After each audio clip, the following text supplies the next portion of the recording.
I have tried to find common ground for our measures with as broad a coalition as possible, including with members of the opposition. I do feel it is necessary, however, to reiterate just a few points. The Honourable Lady talked about vulnerable people. Well, as I said, the analysis published today shows that our interventions have helped the poorest in our society the most. Those are the values of this Conservative government. We will make sure no one is left behind during this time of national crisis, and we will ensure that those who are most vulnerable get the support and protection they deserve. She also talked about jobs and the difference in different countries' reactions to the labour market. She is right. Our economy is more reliant on consumption than other economies. It is also more reliant on social consumption than other economies. That is why the acute difficulty of social distancing and the shutdowns have affected our economy more than others. And that is why, to help protect those 2 million jobs in the 150,000 business in those sectors, people who are on average lower paid, women, BME communities, rural and coastal communities, that is why we have put in place what I believe to be bold and decisive measures to help protect employment in those sectors. She talked about conditionality on funds that we've provided. And here, Mr. Speaker, she has to choose. It can't be that you can develop significant interventions to provide liquidity and cash support to businesses at scale and at speed, whilst at the same time having an incredibly targeted approach, imposing conditions on individual businesses. You have to choose one or the other. We unashamedly chose the former. The speed of what was happening to our economy, the scale that it was happening, demanded an approach that required us to take a broad-brushed approach, and that was the way we could get help to as many people as possible, as quickly as possible. Absolutely right. But where individual businesses come to the taxpayer and require bespoke support, then it is right that we impose conditions on those businesses.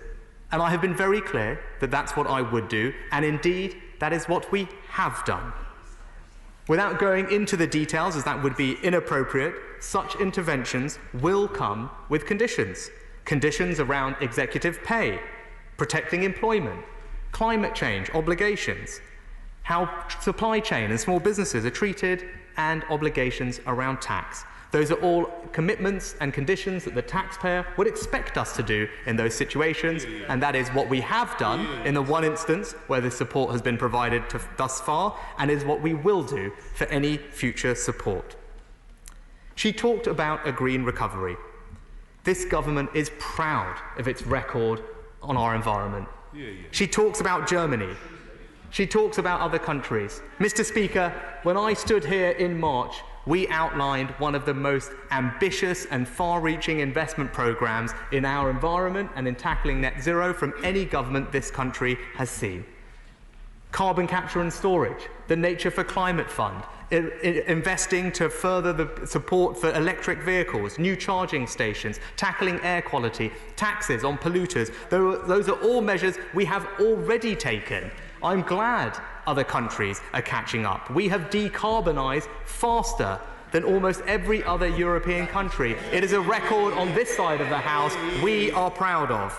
The measures we have announced today represent some of the most far-reaching measures any country has taken to tackle energy efficiency.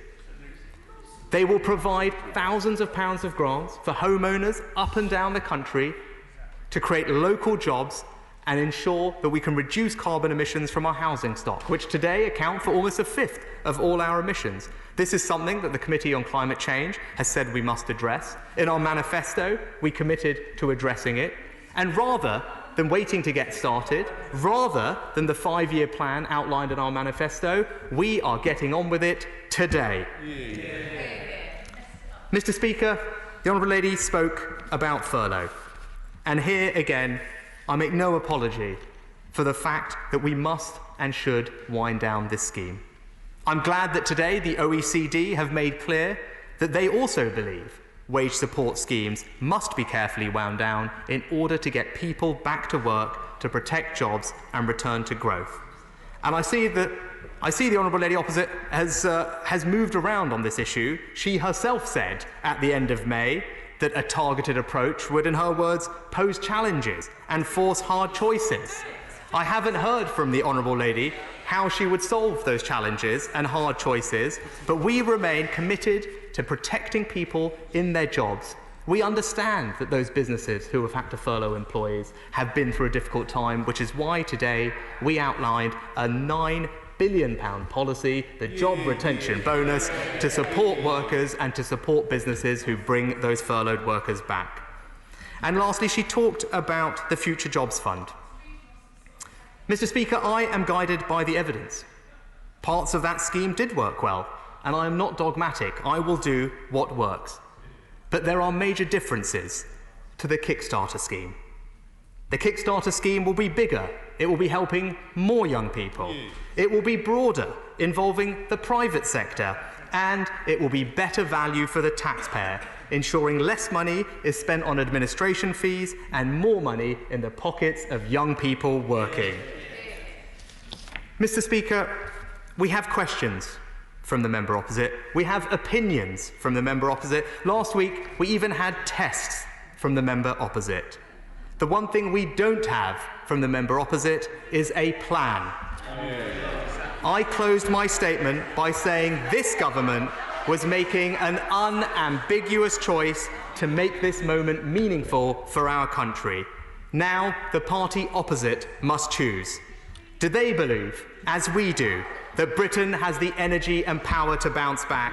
Do they have confidence, as we do, in our incredible public services? Do they believe, as we do, in the enterprising spirit of British business? If they do, then they should do what is right and back our plan for jobs.